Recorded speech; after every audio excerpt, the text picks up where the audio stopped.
Si aujourd'hui je veux sur ma moto faire un jump et sauter dans l'aéroport, voler un jet privé et voler, je crois que je pourrais au Panama. On va peut-être pas essayer. Pas de paperasse, pas de business plan. J'ai créé une entreprise, ça a été très vite. Est-ce que tu avais l'argent pour payer le loyer? C'est tout ce qu'on me demande. C'est ça, quand j'ai parqué ma Vespa dans le parking moto d'un centre commercial, je vois que les gens laissent leur casque sur le rétroviseur. Les gens ne volent pas ici, je sais pas comment expliquer, c'est peut-être comme à Dubaï. Dans l'imaginaire de la population, de manière générale, on va se dire oh, ça va être super risqué et je suis bien mieux en Europe. Et la réalité, en fait, c'est que maintenant, c'est devenu plus sûr que l'Europe. Et partout, ils adorent les trucs frits, même du gras frit. Un de leurs plats nationaux, c'est du gras qui a été frit. C'est ça, le chicharron, c'est la peau, le gras et la peau du cochon frit. Je paye plus ou moins ce que je payais à un freelancer une journée en Belgique, je lui paye ici un mois. Et elle est contente. Allez, c'est parti pour un petit podcast sur le Panama. Pourquoi le Panama est sous-coté, selon Arnaud, et selon moi également. Donc Arnaud, c'est la personne qui est d'habitude derrière la caméra. D'ailleurs, ça fait bizarre d'être ici. Et pour une fois, c'est toi qui vas être mon invité. Et du coup, pourquoi je t'interviewe? Déjà parce que ça fait 1 an et demi que tu es expatrié ici à Panama. Et donc, c'est intéressant d'avoir un retour un peu à chaud là, sur la première année, comment ça s'est passé, d'avoir un petit peu l'arrière-plan en fait, d'une expatriation au Panama. Je pense que c'est intéressant de partager ça. La deuxième chose, c'est que contrairement à la plupart des gens qui s'expatrient en suivant ma chaîne ou mes formations, c'est que toi, tu fais pas du business web. Enfin, tu as une présence numérique, mais ton business, c'est du physique, c'est La Manzana, c'est ce studio où on est en train d'enregistrer, où j'enregistre plein de mes vidéos. Et la troisième raison pour laquelle je t'interviewe, c'est que toi, contrairement à la plupart des gens qui s'expatrient dans un pays et qui se disent tous les week-ends, je vais aller à la plage ou à la montagne, visiter, je vais choisir ce pays-là parce qu'il y a plein de trucs à faire. Et puis finalement, moi y compris, on fait ça 1 fois par an, 2 fois par an, mais on n'y va pas du tout tous les week-ends. Toi, et d'ailleurs ton Instagram en témoigne, tous les week-ends, tu es en train de visiter un truc différent au Panama et tu montres la beauté du Panama et c'est hallucinant en fait. Ça fait 7 ans que je vis ici et tu connais bien mieux le Panama que moi en fait. Et ce qui est génial quand je vois ton Instagram, je me dis mais quel beau pays dans lequel on vit. Ça me fait plaisir. C'est le but, l'objectif avec mon Instagram. Et on mettra le lien d'ailleurs en dessous. Pour commencer le podcast, ce qui serait cool, c'est que tu plantes un peu le décor, que tu te présentes dans les très grandes lignes et puis ensuite on va rentrer un petit peu plus en profondeur sur tout ton parcours et ce qui t'a amené à vivre ici. Et déjà, merci de m'avoir sur ton podcast. D'habitude, je suis de l'autre côté des caméras, donc là, je dois les surveiller depuis ici. Ouais, moi, c'est Arnaud, j'ai 32 ans, je suis belge, et ça fait 1 an et demi que je suis au Panama, exactement, en fait, au mois près, je crois. Et je suis né en Belgique, mais j'ai grandi en Amérique du Sud. En gros, l'enfance et le lycée en Amérique latine, avec mes parents. Et puis, dès que j'ai eu l'âge de faire des études universitaires, je suis reparti en Belgique. Dans quel pays t'as été? Notamment l'Équateur, la Bolivie, la Guyana et les États-Unis. Ok, à chaque fois, tu passais plusieurs années dans ces pays-là? 4 ans en moyenne. Ok. Et puis, on changeait de poste mon père, et donc nous, en fait, on devait suivre. On devait aller... on savait souvent seulement 1 mois avant où était sa prochaine destination. Donc, il faisait quoi comme travail, ton père? C'était une banque de développement. Donc, il avait un statut diplomatique. Il travaillait, c'était des missions diplomatiques dans chaque pays. Okay. Mais en gros, c'est une banque qui a des bureaux dans tous les pays d'Amérique centrale et du Sud. Et donc, il était changé de poste tous les 4 ans. Du coup, tu as expérimenté déjà pas mal de pays en Amérique latine et tu as grandi dans cette culture. Est-ce que tu peux nous partager un petit peu, justement, qu'est-ce que ça a été de grandir dans une culture différente de la tienne, en vrai? Enfin, tu es belge à la base, donc... Comment ça a été? Est-ce qu'il y a eu des challenges? Je sais que c'est une question que beaucoup de gens vont nous poser parce qu'il y a pas mal de gens qui sont intéressés par le fait de s'expatrier, mais ils ont déjà des enfants ou vont en avoir et ils ont toujours peur en fait de l'éducation, de faire grandir ses enfants à l'étranger. Est-ce que tu es traumatisé de l'expérience? Pas du tout. je dis toujours qu'il y a eu du bon et des mauvais, mais certainement un net positif. Net positif. Je suis tellement content d'avoir grandi comme ça. J'ai en plus eu de la chance d'avoir des parents qui adoraient se déplacer dans le pays et partir à l'aventure. C'est de là que ça vient, alors tous tes week-ends d'exploration. Plus ça, et donc non seulement dans les pays où j'habitais, mais on a été visiter les pays voisins et puis monter les volcans et on a été aux plages et tout. Donc j'ai eu de la chance d'avoir quelqu'un qui a vraiment fait l'expérience à fond et qui nous a emmenés avec. Et donc je dirais, c'est un peu difficile parce que dans notre cas, on devait déménager souvent. Donc on a dû s'adapter souvent à de nouveaux endroits. Et tu as un peu du mal à t'attacher, tu dois un peu te détacher rapidement des choses parce que tu peux pas vraiment créer un chez toi, une maison. Mais les gens que j'ai rencontrés, les choses que j'ai appris, les langues que j'ai appris à parler, 100%, je dirais que c'était un positif. Et je me suis senti, si c'était à refaire, 100%, je préférerais refaire ça. Et moi, si j'ai des enfants un jour, je vais en tout cas j'espère pouvoir leur offrir la même jeunesse. Ok, top. Bon, c'est une bonne chose. Et sûrement tes parents seront contents d'entendre ça du coup. Lycée français, tu m'as dit? C'est ça. Est-ce que tu peux parler de ton expérience en termes de qualité d'éducation? S'il y avait des lycées belges, j'aurais fait les lycées belges. Mais malheureusement, pour pouvoir faire une éducation en français et plus ou moins stable et constante durant toute notre jeunesse, en bougeant autant, on devait faire un lycée français. Okay. Il y a aussi les lycées allemands, les lycées américains qui se retrouvent un peu dans tous les pays, mais les lycées français c'était plus adapté à nous. On parlait français à la maison, on est belge du côté francophone, les wallons, donc c'est parfait. C'est tout aussi bonne qualité d'éducation qu'en France. C'était difficile pour moi, je suis pas très bon élève, mais en tout cas, je suis très content d'avoir fait cette école-là plutôt qu'avoir fait une école locale. Okay. D'ailleurs, si j'avais des enfants, encore une fois, je crois que j'opterais pour l'option qui me permet de la plus de stabilité dans l'éducation de mes enfants. Parce que chaque fois que tu changes, il n'y a rien à faire, mais changer de prof, changer d'amis, c'était un peu galère. Et vous étiez combien d'élèves par classe, si tu te rappelles? 27. Ok, donc c'est quand même bien peuplé aussi, comme en France. Ouais. Du coup, tu as grandi en Amérique latine, tu as fait tes études jusqu'au lycée en Amérique latine, et ensuite tu as décidé, ou enfin je sais pas comment ça s'est fait, tu es retourné en Belgique. Voilà. C'est une décision ou c'était... Je t'avoue que j'ai fait d'abord une petite année où je me suis dit je vais rester de ce côté-ci, faire mes études. Okay. Mais j'ai vite compris que au niveau universitaire, il y avait pas photo, il fallait que je retourne en Belgique pour avoir une qualité d'éducation qui valait la peine. Si j'allais dédier les prochaines 5 années de ma vie à faire des études, je voulais pas les faire dans... T'étais où à ce moment-là, justement? Ça, c'était la Bolivie, on termine sur la Bolivie. Et donc, c'était pas un niveau d'éducation vraiment élevé? Parce que t'es passé aussi par les États-Unis, t'aurais pu peut-être faire des études? J'aurais pu, mais c'était quand même beaucoup plus cher. Ouais. Et mes parents, bien sûr, ils ont tout à fait... Je comprends tout à fait leur décision, mais ils se sont dit... on peut aller en Belgique je crois que j'ai payé 800 € chaque année d'études en Belgique, et alors qu'aux États-Unis, tu peux... ça aurait été peut-être 40-50 000 $, ça aurait été cher. Les études supérieures, si tu fais un truc un peu spécialisé, ça va très vite. Ouais. Ok, donc t'es retourné en Belgique, t'as fait tes études supérieures, t'as également lancé un business. Voilà, en terminant mes études supérieures, je vois tous mes amis qui partent un peu dans le monde du corporate, consultance, vente. T'étudiais quoi? Business. Ok. Et je vois les gens qui partent dans cette direction-là, et je me dis, c'est vraiment pas fait pour moi. J'ai tellement galéré, je me suis dit, c'est vraiment pas fait pour moi. J'ai tellement galéré pendant les études que maintenant, je me donne 1 an de répit. Je vais lancer un business de vidéo. J'adorais faire de la vidéo. Je me rappelle, j'ai eu mon premier client. J'ai fait un premier mois à 200 €, puis un deuxième mois à 400, puis 800. Et puis les choses j'ai eu un salaire beaucoup plus bas que mes camarades à ce moment-là. Mais je suis très content d'avoir tenu parce que très vite, le skill de création vidéo s'est amélioré. Et puis en fait, il y a une demande infinie pour la création de contenu. Tu en es la preuve. Ouais. Tout le monde a besoin pour son business model de créer des vidéos. Et puis de plus en plus maintenant, de nos jours, n'importe quel avocat, n'importe qui, même des docteurs, etc., doivent faire du contenu. Depuis la marque personnelle jusqu'à le gros corporate qui doit faire des vidéos juste en interne pour son entreprise. Enfin, tout le monde avait besoin de création de vidéo. T'es sur un bon segment. C'était le bon moment. Et j'ai appris sur YouTube, j'ai appris vraiment à l'arrache. Rien à voir avec mes études, mais mes études m'ont aidé à avoir un peu le côté business et m'ont mis dans les bonnes salles devant les bonnes personnes pour vendre mon service. Okay. Et ça s'est très bien passé. D'abord, je commence comme indépendant en Belgique, et ensuite, je crée une entreprise. Et peut-être aussi cette vie à l'international, ça a façonné cette personnalité un petit peu créative, on va dire. Peut-être si tu avais été dans une école et dans un chemin très traditionnel, uniquement en Belgique, tu te serais peut-être pas laissé cette opportunité que de créer un business autour de la vidéo, alors que tous tes collègues, tu me l'as dit en off, aller chez McKinsey, toutes les grandes boîtes en gros.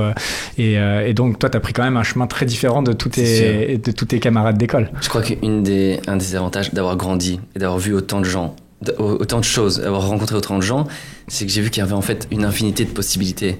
Et peut-être que si tu es dans ta bulle de tes études, tu as l'impression que le monde s'arrête à McKinsey et Salesforce, et tu te rends pas compte qu'il y avait derrière en fait des millions de gens qui font des millions de métiers différents. Et en Amérique du Sud, tu as beaucoup plus tendance à rencontrer des gens qui ont fait fortune. J'en ai rencontré de toutes sortes de métiers différents, toutes sortes d'industries différentes. Et donc je me suis dit, je vais pas me limiter à ce chemin qui semble tout tracé pour moi. Je vais voir s'il y a pas quelque chose sur le côté. Donc tu lances ça, ça commence à bien marcher en Europe. À la fin, vous étiez une équipe de 4, il me semble. Ouais, c'était un joli petit business à la fin. Voilà, un moment jamais engagé à temps plein, ça j'ai appris. Plutôt des gens qui m'envoyaient une facture, des freelances. Mais à un moment, on était 4 et on devait gérer beaucoup de clients qui avaient une demande récurrente tous les mois. C'était beaucoup d'argent, mais c'était aussi le moment où j'étais un peu le plus malheureux dans mon business parce que je travaillais beaucoup. C'était pas toujours des projets très intéressants. Ok. Et le cadre de vie, peut-être la Belgique, après avoir connu... Et voilà, le cadre de vie, en Belgique, on gagne beaucoup, mais on va payer beaucoup d'impôts. Et puis, quand tu engages des gens, tu travailles pour eux plus que eux travaillent pour toi. En fait, tu leur dois de l'attention, tu dois leur donner des choses à faire, tu dois leur... Et puis t'es marié avec. Si tu veux t'en séparer, ça te coûte ça aussi. 2 bras. Et tu dois... Donc, gérer un business, je me suis rendu compte, même si c'était rentable, c'était pas le style de vie que je voulais. Ok. Et du coup, là, il y a un moment où tu te dis, faut que je retourne là où je me sentais bien avant, en fait. Je profite d'un espèce de moment dans ma vie où il n'y avait pas grande attache qui m'attachait en Belgique. Et je commençais à me dire, allez, tu te souviens de l'Amérique du Sud, t'adorais, t'aimes bien ces gens, c'est le moment d'aller. Maintenant, tu as une façon de gagner ta vie, va voir comment ça se passe là-bas. Et donc, j'ai dû choisir le pays où j'allais aller. Mais tu n'as pas choisi un pays où tu as déjà vécu finalement. Le Panama, c'est pas... J'avais jamais vécu en Panama. Mais j'avais des critères. Et j'avais déjà bien vu la région, assez pour connaître un peu les stéréotypes et les challenges de chaque pays. Mm-hmm. Et donc j'ai fait une liste, et j'avais mes critères, et j'ai fait une liste, et je descends en cochant chaque cage. Tu veux nous dire un peu les critères ? Quand j'ai grandi ici, j'ai vu que les galères des gens, c'était la sécurité. Mm-hmm. Les gens vivre en ayant toujours peur de sortir ton téléphone dans la rue ou de parquer ta voiture à certains endroits. Ça, j'ai vu que mes parents avaient beaucoup galéré avec ça et que les gens qui étaient expats, c'était vraiment le plus pénible dans leur vie d'expat. Donc la sécurité, c'est important. Aussi, une monnaie qui dévalue pas, parce qu'il y a des pays très agréables à vivre comme le Brésil ou l'Argentine, mais le Venezuela. Ou la Colombie ou le Venezuela. Et leur monnaie dévalue. Et j'avais pas envie de travailler dans le vide et de me dire que j'ai travaillé pendant 1 an et maintenant tout ce que j'ai gagné ne vaut plus rien sur le marché des devises internationales. Ouais, ce type de pays-là, c'est sûr que pour faire un business physique, c'est problématique. Ou alors il faut faire des business où tu interagis juste avec des clients internationaux et tu te fais payer en dollars ou dans une monnaie stable, on va dire.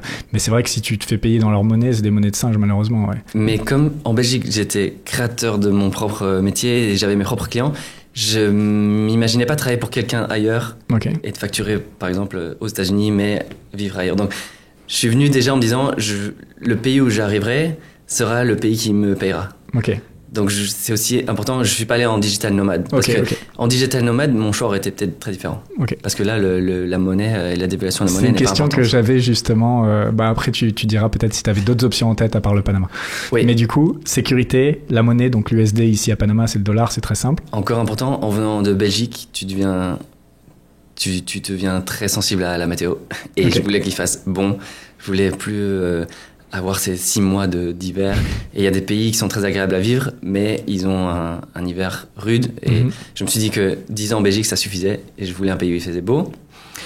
Sécurité. Et aussi, c'est quelque chose qui est un peu plus macro, mais la stabilité politique d'un pays rend les choses comme investir ou ouvrir un business. Je voulais aussi qu'il y ait une stabilité politique. Et un pays qui remplit ces 4 critères qui sont assez compliqués à réunir. Mes finalistes, au final, c'était Mexico et Panama. Mexico DF et Panama. Et Mexico City ? Ouais. En plus. Ah ouais, mais là, sécurité, Panama gagne. Et Panama gagne, oui. Et dans les finalistes, je me suis dit, mais en fait, allons voir Panama. Je crois que c'est mon gagnant. Ouais. Ça va être mon winner. Mon choix, mon winner. Allons voir Panama. Et je suis venu 4 jours. Il faut que je raconte cette histoire. Je suis venu 4 jours parce que je profitais d'un voyage au Costa Rica. Je me dis, je vais m'arrêter 4 jours au Panama. Pendant 4 jours, dans mes 4 critères, je me souviens que j'étais à l'ambassade de Belgique pour demander s'il y avait des Belges ici, s'ils étaient bien installés, s'ils étaient inscrits, s'ils faisaient du biz. Ça se fait d'aller comme ça à l'ambassade ? T'as été bien reçu ? Quand on est un petit pays comme la Belgique, on est un peu plus fraternel, on est plus communauté. Ils m'ont reçu, je me souviens, super, ils m'ont expliqué. Ils m'ont dit qu'il y avait pas mal de Belges, mais qu'il y en avait 200 qui s'étaient vraiment pris le temps de s'inscrire à la chambre de commerce et tout. Et ils semblaient dire que tout allait bien. Ensuite, j'ai logé dans Casco. Casco Viejo, pour ceux qui ne connaissent pas, c'est la vieille ville de Panama. C'est architecturalement, c'est ce qui est le plus intéressant. C'était aussi un endroit où il y a plein d'Airbnb. Par hasard, j'étais dans un Airbnb ici. Et bien sûr, en arrivant en Amérique du Sud, j'étais comme ça. Je me souviens que je me disais, est-ce que je peux marcher dans cette rue-là ? Et tout ça me disait, mais oui, bien sûr. Et donc, j'étais au Cascafé Hill, le charme. J'ai pris un jour, c'était un samedi, j'avais une connaissance ici. Et on a été ensemble à la mer, à la plage, à un endroit qui s'appelle Punta Chamé. Okay. Et on a fait du kitesurf, c'est mon sport. Qui est fameux pour le kitesurf et le surf, il me semble. Il y a plein de vent. Donc, il y avait le kitesurf, j'ai pu faire mon sport sous le soleil à 1h30 de la ville. Et puis, dernier critère, j'ai un ami ici belge qui fait du business et qui m'a parlé de ce que ça lui a pris d'ouvrir son business, quelle démarche il a dû faire, avec quel avocat il a travaillé, etc. Et en fait, les 4 critères, je les avais en 4 jours confirmés. Est-ce que tu peux nous parler justement de comment ça s'est passé de devenir résident ici? Quel chemin tu as employé? Il y a plusieurs façons d'obtenir un titre de résident ici. Qu'est-ce que tu as fait? Je t'avoue que j'ai pas été très bon élève, mais j'ai passé 8 mois au Panama en tant que touriste. Okay. Ça veut dire que tu dois rentrer et sortir tous les 3 mois. Ouais. Et je n'ai pas eu de structure officielle pour mon business. Donc, pendant 8 mois, j'étais un peu freelance qui n'avait ni un permis de résidence, ni une entreprise légale. Okay. Mais ici, il y a tellement d'économie informelle que ça ne m'a pas du tout empêché de gagner mes premiers clients. Mais éventuellement, j'ai commencé à comprendre que les gens me demandaient les factures et que le compte en banque, ça c'est super casse-couille, il faut vraiment vite l'avoir. Ouais. Donc j'ai compris qu'il fallait mieux que je me mette à faire ces démarches parce que c'est quand même beaucoup de sous. Mm-hmm. Enfin, il faut investir un bon 4 000 ou 5 000 pour tout avoir en règle. Ouais. Donc je me disais, je préfère payer 200 € en Colombie et revenir et qu'on me remette un stamp de touriste. Mais tu n'avais pas des papiers officiels ici, tu n'avais pas vraiment une résidence fiscale ici. Enfin, c'était borderline, quoi. C'était bancal, cette façon de faire. Et donc, j'ai créé une entreprise. Ouais. Et que tu utilises réellement, contrairement à la plupart des gens qui deviennent résidents ici, parce qu'une des façons de devenir résident, c'est de créer une société, mais la plupart du temps, les gens l'utilisent absolument pas, juste pour avoir leur titre de résident. C'est sûr. Toi, tu as créé une société que tu utilises. Je suis sûr qu'il y a plein de gens qui font un peu des magouilles, mais il y a plein d'avocats, ils ont plein de solutions. Ouais. Tant que tu payes, tu auras c'est toujours une solution. Et donc moi, j'ai créé une entreprise que j'utilise et je suis devenu employé de mon entreprise, donc j'ai un peu un visa professionnel qui me permet de rentrer dans cette danse de rénovation dans les 6 mois, puis dans 1 an, puis dans 2 ans, etc. Ouais. En tout cas, maintenant, je suis en règle. Ouais, et dans 2 ans, tu auras le titre de résident permanent et tu auras même plus à faire autant de renouvellement. J'espère. Du coup, tu as créé ton business, tu es devenu résident ici. Est-ce qu'on peut parler maintenant de comment tu gagnes ta vie au jour le jour? Il y a deux principaux, mais parlons d'abord du studio La Manzana. Quand je suis arrivé, j'ai eu la chance de rencontrer Théo. Théo, tu connais. Qui était mon caméraman à Panama. Il a fait des caméras. Ouais. Il n'y a pas beaucoup de vidéastes déjà, mais en plus, il y en a encore moins qui sont francophones. Donc Théo, on a tout de suite connecté. Et on s'est rencontrés. On était assis à un resto. Le premier jour, je me souviens qu'on s'est rencontrés. On parlait un peu de nos projets, de notre évolution future. Et l'idée d'un studio podcast a surgi. C'était une idée, je crois qu'il avait déjà plus mûri que moi cette idée. Mais on s'est tous les deux dit à un moment, on a tout ce matériel vidéo qui est chez nous et qui ne produit rien. Sauf quand on est en tournage, pourquoi pas nous créer un espace et que les gens viennent ici enregistrer plutôt que toujours nous déplacer. Parce que ça coûte cher aux clients, ça te coûte cher d'avoir un Théo qui vient, qui installe 3 caméras. C'est plus cher et puis surtout, ça chamboule un peu l'intérieur de ma maison, tu vois, parce que les gens ils nous voient juste sur le canapé cool, etc. Mais ce qu'ils savent pas, c'est que de l'autre côté il y a les lumières, les trucs, faut tout déplacer. Et quand le caméraman s'en va, il faut tout remettre. Enfin, c'est un calvaire. Et au-delà de ça, j'ai remarqué qu'enregistrer dans mon environnement de vie, c'était pas si bien que ça. Tu vois, ça fait pas de coupure. Là, j'aime vraiment bien venir ici, enregistrer. Je pars d'ici, c'est terminé l'enregistrement, je passe à autre chose dans ma vie ou dans mes business. Bien sûr, et ça c'est pratique. Ça a tout au sens. Moi aussi, un de mes clients en Belgique, il avait tellement de contenu à créer qu'on a un jour créé un studio dans ses bureaux. Et en fait, avoir tout installé et devoir juste t'asseoir, allumer quelques caméras et commencer à parler, c'est une bénédiction. Oui, c'est ça qu'on a oublié de mentionner aussi, c'est-à-dire que chaque tournage, à chaque fois, il y avait une demi-heure, 3/4 d'heure d'installation, etc. Et des installations, c'est un peu plus rapide, mais voilà, tu perds 1 heure à chaque fois. Alors que là, j'arrive vraiment en 5 minutes, je peux commencer à tourner une vidéo et ça, c'est pour un créateur, c'est pas mal. Et donc, on s'est tous les deux dit, viens, on devrait lancer un studio podcast comme 2 personnes qui viennent de se rencontrer lanceraient cette idée. Ouais. Sauf que ça m'est resté dans la tête et je me suis dit, mais en fait, c'est vraiment une bonne idée, on devrait vraiment le faire. Et je me rappelle que 2 mois plus tard, j'envoie un message à Théo, je dis, regarde, j'ai trouvé cet espace, on pourrait le louer, ça coûterait tel, et ça se trouve ici, un endroit sympa, il n'y a pas de fenêtre, on le décore un peu, on installe des beaux meubles, et on crée notre studio de podcast. Et en fait, on s'est dit, mais allez, on y va. Et on a fait. Ça a pris 2-3 mois d'installation. On a dû peindre les murs, on a dû installer des fausses frames, je sais pas comment on dit. Des moulures, des fausses moulures, mettre des lumières. Là, tu les vois pas, vous les voyez pas, mais il y a une isolation acoustique très importante parce que cet endroit était infernal en termes de son. Et donc, on a créé cet espace et on a mis 3 belles caméras dedans. Et maintenant, on attire les gens à venir filmer leur contenu ici. De la façon la plus confortable, la plus professionnelle possible. Et donc, en client, tu as des gens comme moi, donc YouTube, on va dire, mais tu as aussi du corporate. Ouais. Je dirais 50-50. J'ai des gens qui veulent être tout seuls devant leur caméra et qui ont besoin pour leur chaîne YouTube ou pour leurs Reels, Instagram Reels, ou TikTok même. Et puis, j'ai des gens qui viennent ici vraiment pour la fonction podcast. Ils installent 2-3 micros et ils ont des discussions. Ok. Et ta clientèle, elle est pas que francophone? Et non, il n'y a pas que des Français. Il y a des Panaméens.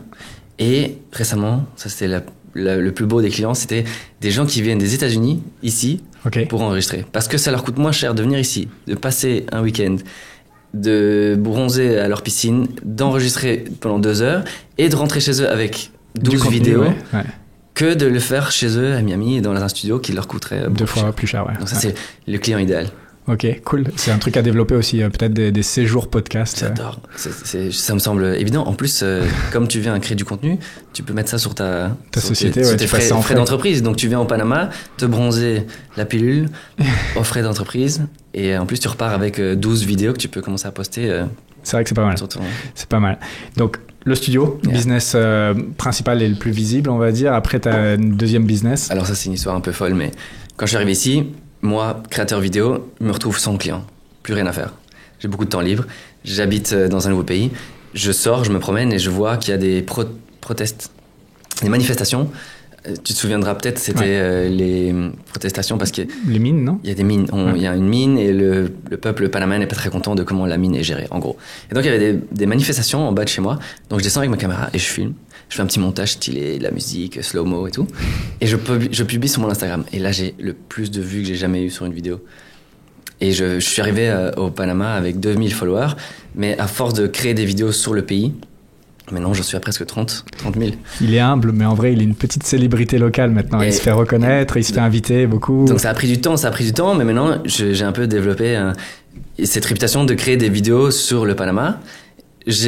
En anglais à chaque fois. J'ai ces bonnes caméras et j'ai ces skills de créateur vidéo qui font que c'est des belles vidéos qui ressortent un peu du lot vraiment super. Sur Insta. Et j'ai vu que le Panama est très patriotique. Il adore qu'on parle de son pays, qu'on évoque son pays, surtout le point de vue d'un étranger, parce qu'ils se sentent vus. Ouais. C'est jeune le Panama, ça n'a que 100 ans d'histoire le Panama. Ouais. Donc eux-mêmes, ils développent leur identité culturelle. Donc quand un étranger le voit et le soulève, arrive à le capturer... Sur un super angle en plus, parce que tu fais ça super bien. Il n'y a pas grand monde qui le fait aussi bien que toi. Et ça, c'est devenu mon nouveau métier, parce que maintenant, j'ai beaucoup de followers et j'ai des marques qui me disent « Viens, on te paye parfois beaucoup d'argent, je trouve, je suis un peu choqué, mais on veut que notre produit apparaisse dans ta prochaine vidéo, surtout si tu vas continuer à explorer le Panama. Ouais. » Donc c'est un peu devenu mon image de marque ici, c'est de faire des vidéos sur le Panama, mais avec des collaborations avec des marques. Donc c'est amusant, tu es devenu influenceur, et et sans être méchant, t'as que 30 000 abonnés en Occident, enfin en Europe, en Belgique, avec 30 000 abonnés, tu serais invité. Ouais. Tu serais pas très invité, je pense. Micro-influenceur. Alors qu'ici, t'as une vraie place, t'es payé pour ça. Enfin, c'est incroyable de ce côté-là. C'est vraiment trop sympa. En plus, c'est mon style. Et je peux décider moi ce que je publie. Et ils me font vraiment confiance au niveau éditorial et créatif. Donc c'est vraiment, je m'éclate. Et je vais à des hôtels. Tu peux partager le dernier projet pour que les gens s'imaginent concrètement pourquoi on te paye et qu'est-ce que tu fais. Donc le dernier projet, c'est un hôtel qui vient d'ouvrir à Coiba. C'est une destination incroyable. Coiba, c'est magnifique. J'y vais, je pense, dans quelques semaines. Voilà, enfin, obligé. Après avoir vu ta vidéo, là. Surtout si tu fais de la plongée, c'est Jurassic Park sous l'eau. Tu verras des animaux, plein d'animaux. C'est les plus belles plages que j'ai jamais vues. C'est vraiment une île paradisiaque. Et donc, Coiba, c'était un hôtel qui m'a logé pendant une semaine. Ils m'ont nourri pendant une semaine, moi et ma compagne. Et ils m'ont payé un montant suffisant pour que j'arrête tout pour aller une semaine là-bas. Ouais. Et ils m'ont dit, en échange, on voudrait que tu postes 2 vidéos sur ton Instagram. Une qui se focalise sur leur produit hôtel, donc leur chambre, et une qui se focalise sur l'expérience d'aller à Santa Catarina et visiter Coiba. Okay. C'est ce que j'ai fait. Qu'est-ce que ça voulait dire? Amener ma caméra sur moi, filmer un peu ce qui se passe autour de moi, montrer la plage et l'eau qui devient de plus en plus transparente quand t'arrives. Mais donc, en gros, voilà, éclate-toi pendant une semaine et ramène-nous 2 vidéos. Ce que je ferai de toute façon gratuitement avec plaisir. Mais là, en plus, on me paye. En plus, t'es payé. Fantastique. Fantastique. Et du coup, comme tu as une expérience d'entrepreneuriat en Belgique, tu as fait 5 ans là-bas et maintenant 1 an et demi ici, est-ce que tu peux nous comparer un petit peu les 2 environnements pour entreprendre ? Et après, peut-être donner quelques conseils à des gens qui nous regardent, qui voudraient peut-être faire un business physique. J'ai beaucoup à dire sur ça. Surtout que je viens de recevoir cette semaine quand je reçois des courriers de la Belgique, c'est toujours la même chose. Vous nous devez de l'argent. Et là, je viens de recevoir une grosse facture de taxes sur l'année 2022, donc le début de Covid. Uh-huh. On avait une espèce de droit passerelle, donc on était... le gouvernement nous a subsidié à un moment parce que les indépendants, on ne pouvait plus travailler. Mm-hmm. Et donc, on nous a subsidié à un moment. Et là, je viens de voir qu'en fait, je le leur dois. Et donc, j'ai reçu la facture de ces 6 mois où j'ai reçu une petite aide de l'État. Bref. En Belgique, j'ai l'impression que l'environnement n'est pas aussi propice à l'entrepreneuriat. On ne t'aide pas autant, on n'encourage peut-être pas autant l'entrepreneuriat qu'ici. En fait, peut-être qu'ici, c'est pas qu'ils l'encouragent, c'est que juste on te fout la paix. Donc, en fait, tu te sens plus confortable à entreprendre. En Belgique, je me souviens, j'avais très peur de faire une erreur dans ma compta. Ouais. Je travaille avec un compta. Tu t'achètes un café, tu le fais passer, tu gardes la facture avec toi. C'est 4 €, mais tu gardes la facture, tu dis ouais, ça va dérégler toute ma compta et je vais avoir un souci et tout. Je me souviens que c'est stressant. Ouais. Je me souviens que si tu veux grandir, si t'es très ambitieux en Belgique, on t'encourage pas tellement. Mm-hmm. Bah non, plus tu vas gagner, plus on va te taxer. Donc, En gros. Ouais. Alors tu commences à te dire, je gagne trop bien, qu'est-ce que je peux faire pour baisser mon niveau d'impôt, enfin ma base imposable. Et alors, il y a des solutions comme prends une voiture de société. Et alors en Belgique, il y a plein de voitures de société parce que un des avantages fiscaux, c'est des voitures de société ou plein de magouilles. Tout le monde fait des magouilles. Tous ces avantages, en fait, ça t'oblige à faire des trucs que tu n'aurais pas fait en temps normal pour éviter de l'impôt qui finalement, tu ne l'as pas dans ta poche réellement, tu te retrouves avec une voiture dont tu n'as pas besoin. Quoi. C'est ça. Et donc tu joues à ce jeu des frais d'entreprise, mais c'est un peu malsain à la fois. Ouais, je suis d'accord. Et puis engager des gens, moi ça va, je travaille avec des prestataires freelance, mais mes amis qui ont un restaurant ou un business physique, s'ils veulent engager de la main d'œuvre, c'est aussi compliqué. Tu dois payer le double parce que tu payes les droits sociaux et tout. Je suis un des bénéficiaires des droits sociaux en Belgique et j'ai trouvé ça génial, mais je trouve que j'en paye beaucoup plus que ce que j'en profite. Ce qu'on te donne en retour. Et encore aujourd'hui, ça fait maintenant 1 an et demi que j'ai quitté la Belgique et je continue à recevoir je traîne des casseroles de la Belgique. Ici, niveau lettres, on n'est pas trop emmerdé parce qu'il n'y a pas de service postal en fait. Ils sont tout juste en train de le développer, mais recevoir une lettre, ça n'existe pas à Panama. On peut recevoir du DHL, des trucs comme ça, des couriers premium, mais la poste traditionnelle, il n'y a pas. Ouais. Donc tu ne reçois pas de mauvaises nouvelles. C'est ça. C'est bien en fait. Pas de boîte aux lettres, pas de mauvaises nouvelles. C'est ça. Mais non, mais pour pas s'attarder, je trouve que la Belgique n'est pas très encourageante pour les petits entrepreneurs. Ok. Je crois que même en France, on encourage. Vous avez un statut qui s'appelle l'auto-entrepreneur. Oui, mais ça va pas être beaucoup premières mieux. Années. Ça va être non, ouais. Non, mais dans tous les cas, ça sera pas beaucoup mieux. Okay. Et oui, t'arrives vite à 50% de ton profit. Ouais. Tu payes en taxes en Belgique. Et donc, on essaye d'écraser une classe moyenne en Belgique, ce qui est bien. Mais quand tu as des ambitions un peu plus, un peu plus d'ambition, tu te dis waouh, je vais galérer à percer ce mur invisible de la classe moyenne en Belgique. Alors qu'ici, c'est GTA. Je compare souvent. C'est GTA. Si aujourd'hui je veux sur ma moto faire un jump et sauter dans l'aéroport, voler un jet privé et voler, je crois que je pourrais au Panama. On va peut-être pas essayer. Alors ça ferait un bon reel pour ton Instagram. Mais la liberté, tu te sens libre ici de faire ce que tu veux. J'ai ouvert cet endroit, j'ai pas dû demander de permis, j'ai pas dû faire il y a pas de paperasse, pas de business plan. J'ai créé une entreprise, ça a été très vite. Est-ce que tu avais l'argent pour payer le loyer? C'est tout ce qu'on te demande. C'est ça, et débrouille-toi. Genre, tout le reste, on s'en fout. Ils m'ont pas de questions, d'où est-ce que tu viens, pas d'organisation comptable compliquée. C'était vraiment smooth. Ouais. Et si tu es ambitieux et si tu as envie d'y aller, il y a rien qui te freine, il y a pas de plafond au Panama. Tu vas et tu peux gagner autant d'argent que tu veux. Il y a des gens au Panama qui ont beaucoup de sous et on voit pas ça comme malsain. On voit pas Non, ça non. comme sale. Non. En Europe, il y a une animosité envers les gens qui ont du succès, alors qu'aux États-Unis, par contre, au contraire, c'est célébrer le succès. À fond. Et ici, je pense que c'est entre les deux. Et je pense aussi que ceux qui ont du succès ici sont assez low-key quand même. Ça s'affiche pas trop. On n'est pas à Dubaï ici, donc on voit pas les grosses Lamborghini et les Rolex. C'est quand même assez sous les radars ceux qui ont de l'argent, mais on sait, ça se voit quand même. Les gens qui peuvent s'en payer, crois-moi, il y en a plein ici. Oui, il y oui. en a plein. Oui. Et non, comme tu disais, à l'américaine, on est fan de l'entrepreneuriat. Ouais. Si quelqu'un a commencé et foiré 5 business, on dit que leur 6e, ça va être le bon. On investit en eux. Ouais. Alors qu'en Europe, c'est plutôt t'as essayé une fois et t'as foiré. Oula, lui, tu ferais peut-être mieux de retourner dans le salariat. On te touche plus. Ouais. Ici, c'est vraiment célébré. Et j'adore. Et tu te sens libéré par rapport à la Belgique. Je me sentais libéré. Ok. Donc, je dirais les grosses différences. Le Panama encourage et est très favorable à l'entrepreneuriat. Et d'ailleurs, en Belgique, je te disais ça l'autre jour, mais j'étais un des 10 000 créateurs vidéo et il y en a peut-être 3 qui ouvrent. Il y a 3 agences de vidéo qui ouvrent tous les jours dans mon pays. Alors qu'ici, au Panama, je suis arrivé... 3 par an peut-être. Il y en a peut-être 3 par an. Sans avoir considérablement changé mon niveau de skill, je suis passé dans un marché où j'étais devenu un des top 50 choix pour un client panaméen. Donc tu deviens un gros poisson. Top 10, t'es dans le top 10 des producteurs ici à Panama. Peut-être. Directement, ouais. Sans avoir rien fait, juste en me déplaçant en géographie. Et sans avoir des infrastructures énormes comme tu aurais dû avoir si tu voulais faire la même chose en Belgique ou aux États-Unis. Il faudrait avoir des studios incroyables, dépenser beaucoup plus d'argent. À fond. Donc, ici, tu deviens un gros poisson dans une petite, dans un petit lac. Ouais. Sans avoir vraiment fait autre chose que te déplacer.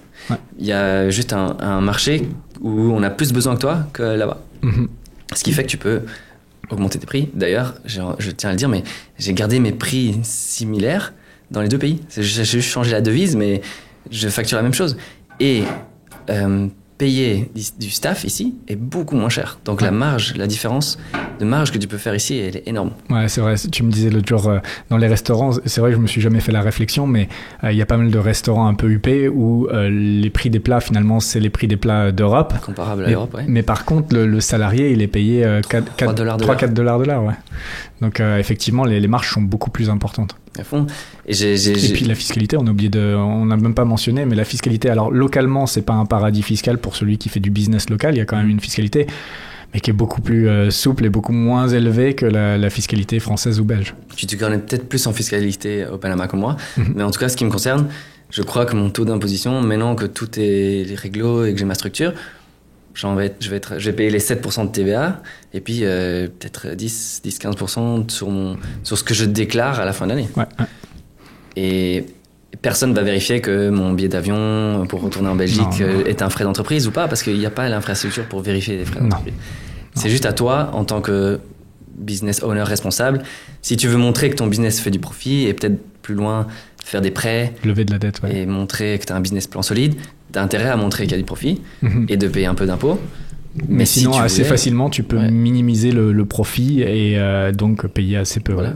Si vraiment ton but c'est de payer rien du tout, tu déclares 0 à la fin Et le de sport l'année. national ici, c'est pas de fliquer les entrepreneurs. Donc, on est bien reçus comme entrepreneurs étrangers. Notre présence est déjà une bénédiction pour eux. Ils vont pas voir en nous une espèce de portefeuille où ils peuvent venir chercher de l'argent. Et en plus, toi, tu emploies une freelance ici, tu fais travailler une locale.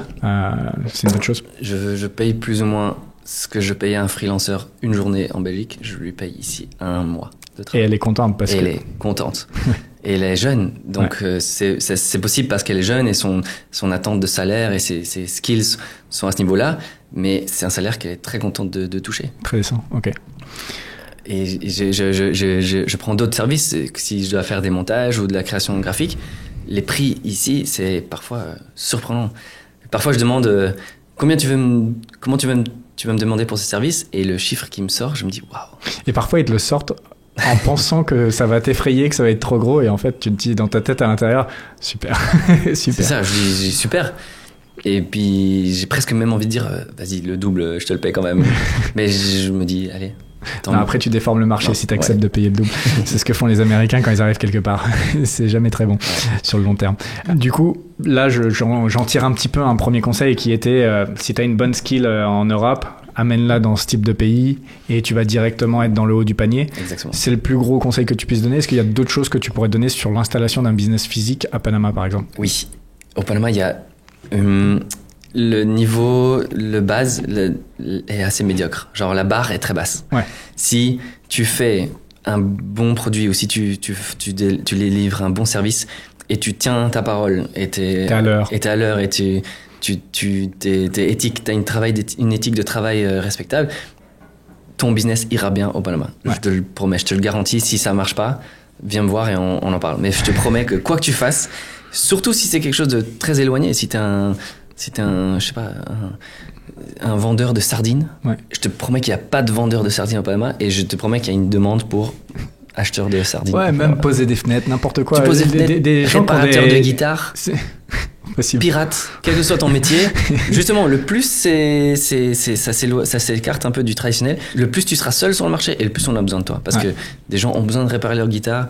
Il y a un manque de tout. Il y a un truc tout bête, Charles, que j'interviewe souvent ici dans le studio, justement, il a des problèmes avec les moteurs de ses bateaux. Il n'y a pas un mec dans ce pays qui arrive à l'heure, qui a les compétences pour réparer un bateau. Alors qu'en Europe, il y en a. Et ces types-là, ils arrivent là, ils valent de l'or, en fait. Et ils peuvent charger parce que, justement, un type comme Charles, il n'a pas d'autre option que de faire venir quelqu'un de l'étranger. C'est une petite économie, mais assez variée que pour que si tu es réparateur de moteurs de bateau, tu auras du travail. Mm-hmm. Pilote de jet privé, il y en a 3-4 qui sont parqués là à Albrook. Je suis sûr que tu peux trouver du taf au Panama. Donc justement, pas seulement des gens qui ont des skills online ou digital, mais toutes sortes de skills sont les bienvenus au Panama. Parce Après, si c'est des travaux trop bas et si tu te mets pas à ton compte toi-même, tu te retrouves un peu dans le piège du salariat local qui est pas très bien payé par contre. Donc il faut quand même être son propre il faut être son propre boss. Ça aussi, j'allais dire. Ouais. Si tu viens au Panama en te disant que tu vas trouver du travail ici, oublie. Parce que tu accompagnes une compagne ou parce que tu veux juste du soleil et tu te dis que tu viens ici et que tu vas travailler dans le même genre de boîte qu'en France, mais ici, non. Il y a quelques-uns. Alors, il y a des groupes, par exemple Bolloré, des choses comme ça, qui ont des L'Oréal, des choses comme ça. Ici, ok, mais c'est 1%, quoi. Mais sinon, le reste des personnes, n'imaginez même pas que vous allez trouver un boulot qui sera payé décemment ici. Ouais. C'est vrai que je dois donner un peu ce détail, c'est que tout ce que je dis, moi, c'est pour être ton propre boss. Si tu veux être entrepreneur en Panama. Mm-hmm. Parce que si tu viens ici en cherchant du travail, à moins d'être vraiment le top du top, il n'y a pas de demande pour tes skills ici. Et s'il y en avait, ils auraient déjà été cherchés ailleurs dans le monde. Ils auraient cherché en Argentine ou dans d'autres pays d'Amérique latine et ils ne payeraient pas au tarif, quoi. Après, il y a vraiment des gros exécutifs à Costa del Este, justement, qui viennent pour ces gros groupes, qui sont payés correctement, l'appartement est payé, mais c'est pas 1% des expatriés qui viennent ici, quoi. C'est des gens qui ont été demandés, on a été les chercher ailleurs, on leur a offert un package d'expat au Panama et ils sont là. C'est ça. Mais démarrer ici et trouver du taf ici, faut avoir quand même confiance en soi. Et au-delà de la partie business, est-ce qu'on peut parler également de ta vie au quotidien ici, de ton installation? Donc après 1 an et demi, comment ça s'est un peu passé sur les points qui intéressent d'habitude tout le monde, savoir la langue, le coût de la vie, la sécurité, la nourriture, relations avec les Panaméens, et puis peut-être les femmes, on terminera. Donc on voit un petit peu ces trucs-là les uns après les autres. La langue. Alors, comme je t'ai expliqué, je suis arrivé ici avec l'avantage de déjà parler l'espagnol. Et tu le parles très très bien. Ouais. Alors je sens que t'es pas natif, mais purée, t'as un accent qui est quand même bien supérieur à même ceux qui sont bons ici, qui ont bien appris l'espagnol. Ouais. Et ça, c'était important, crucial à l'intégration au Panama. Ouais. Je crois qu'il faut faire l'effort de parler espagnol. À ton avis, quelqu'un qui arrive qui parle pas du tout espagnol, ça va être chaud? Ça dépend de son ouverture d'esprit. Mais je crois que pour débloquer le Panama à 100%, Panama Premium, il faut parler espagnol. Ouais. Et si tu veux faire du business, après, peut-être certains qui seraient tournés uniquement vers les étrangers. Tu vois, Théo, quand il était là, il parlait pas espagnol, il a réussi à faire un peu de business, mais tu te bloquerais la moitié du business. Toi, là, les clients qui viennent ici, il y a peut-être la moitié maintenant qui sont locaux, qui parlent espagnol. Donc, tu louperais cette partie de business quand même. Tout le monde parle l'anglais ici, mais... tout le monde parle anglais, attention, je corrige. Dans les banques, dans les restaurants premium, mais sinon, pas tant que ça. C'est vrai, t'as raison. En fait, non seulement ça débloque le potentiel business, mais aussi ça débloquera le charme du Panama de bien parler espagnol. Ouais. Parce que t'as raison, Théo était là, il parlait peut-être pas tout à fait espagnol, mais je sais pas si il s'est vraiment senti intégré dans le pays. Non. Non, c'est pour ça qu'il est parti. Et je crois aussi que d'autres gens qui arrivent ici et qui se disent je vais vivre un peu à l'écart de la vie quotidienne et pas parler espagnol, je crois qu'éventuellement ils en arrivent à ne pas s'intégrer et ils décident peut-être de partir ou ils développent une haine sur le pays. Et ça c'est dommage parce que une grosse partie du charme du Panama c'est leur population, l'espagnol, leur culture, et donc l'espagnol te débloque tout ça. Et si tu veux faire du business, éventuellement tu devras travailler avec un Uber ou avec un livreur ou avec des fournisseurs, et l'espagnol deviendra crucial. Obligatoire. Donc je dois le dire, mais l'espagnol c'est pour moi une chance de déjà le parler, mais je crois que c'est crucial à une bonne intégration. C'était important dans ta bonne intégration ici. Après, la bonne nouvelle, c'est que l'espagnol c'est une langue latine. C'est franchement une des plus simples à apprendre après le français, je pense. Quand quelqu'un est francophone, ça va être une des plus simples à apprendre. Tu rajoutes juste des O et des A à la fin des mots? Ouais, ça m'arrive plein de fois de pas être sûr. Voiture, voituro. Non, caro. Ici, d'ailleurs, ils ont pas mal de mots américanisés en fait, parce qu'en Espagne on dirait coche. Et ici, ils disent carro. C'est vrai. Donc, car, du car en anglais avec un O à la fin. Ils ont des mots intéressants. Et ils ont d'ailleurs un mot qui vient du français. Ils disent beaucoup, au lieu de dire beaucoup. Nous, on dirait beaucoup. Et au lieu de, comme d'autres pays latinos, de dire mucho, ils disent beaucoup. Et ça vient de beaucoup. Ouais. Parce que, n'oublions pas que le Panama, il y a eu des Français. Une petite influence française pendant la construction du canal, effectivement. Et je dirais aussi, je rajoute, de par leur passé avec les Français, les Panaméens ont un amour pour les Français. Ouais. On est bien reçus. Il n'y a aucun souci avec le fait d'être français ici. Même il y a des noms dans les noms de famille. Alors ils parlent plus du tout de français, mais on sent qu'il y a eu des traces. Ouais. Ils ont même les mêmes couleurs dans votre drapeau et tout. non, le français est... Si le français est prêt à s'ouvrir au Panama, le Panama est déjà ouvert au français. Ouais. C'est pas, alors je sais pas si tu vas être d'accord avec moi, c'est pas le peuple qui va aller le plus vers toi de lui-même. Tu vois, il y a des peuples d'Amérique latine qui vont être beaucoup plus chaleureux, qui vont être un peu plus envahissants, tu vois, qui vont venir sur toi. Je pense que le Panaméen est quand même très réservé, il est dans sa bulle, mais par contre si tu fais le premier pas, après non, il va être super sympa et tu peux lier d'amitié, enfin aucun souci. Tout à fait d'accord avec toi. On est d'accord sur ce point-là. Une première approche. Un peu froide, nonchalante, il s'en fout un peu. Tant que tu as pas fait le premier pas pour connecter, après par contre c'est tout bon. Tout à fait d'accord. Ils ont leur bulle. C'est un petit pays, une petite ville. Ils ont déjà leur bulle. Et le premier pas de connecter avec eux, ça prend. Finalement, tu vois, je t'ai dit, on parle pas de business, on va parler de ton intégration ici, mais on a parlé de la langue et à quel point c'était important dans le business. On va passer maintenant vraiment à la vie ici. Donc, coût de la vie. Combien tu penses qu'il faut par mois pour vivre correctement, et qu'est-ce que tu penses du coût de la vie ici par rapport à d'autres pays d'Amérique latine que tu connais par exemple, Donc ou à la Belgique même. J'ai été choqué en arrivant que ici le coût de la vie est quand même comparable à l'Europe, mais en dollars. Et je suis venu en me disant que j'allais vivre avec un certain niveau de vie, mais je dépense, je crois, plus que ce que je dépense en Europe. Ouais, c'est possible. Ce qui m'a un peu choqué. Pour un pays d'Amérique latine... Mais après, t'as une meilleure qualité de vie. Mais que les qualités de vie est infiniment meilleure. Ouais. Mais pour un pays latino, je me dis, waouh. C'est dans les plus chers d'Amérique latine. Souvent, c'est premier, deuxième. Enfin, l'Uruguay en premier, Panama juste derrière. C'est dans les plus chers. Si tu vas chez nos voisins en Colombie, tu divises par 2-3. Tu commences à dépenser parce que tu te rends compte comme c'est pas cher. Ouais. Mais ici, c'est comparable. Je te dis, on va au resto, la même note qu'en Belgique. Ouais, non, ça reste moins cher que quand tu compares un restaurant branché panaméen versus un restaurant branché en Europe de manière générale, c'est quand même beaucoup moins cher. Et versus les États-Unis, on est quand même 30% moins cher. Ouais. Après, les États-Unis, c'est cher. Pour un Européen, c'est cher d'aller aux États-Unis. T'as pas répondu à ma question. Tu penses qu'il faut combien à peu près comme budget pour vivre par mois correct? Donc, à 32 ans, tu veux déjà plus vraiment vivre en coloc. Tu veux faire des petits voyages. Tu veux kiffer un peu, aller se faire des restos. Je dirais minimum 2500-3000 par mois, juste pour couvrir tes bases. Ouais. Et si t'es quelqu'un qui dépense, qui fait en plus des achats et tout ça, tu peux facilement faire 4000, 5000 par mois. Ouais. T'es d'accord? Ouais, je suis d'accord. 3 à 5000, c'est un peu le minimum pour venir ici.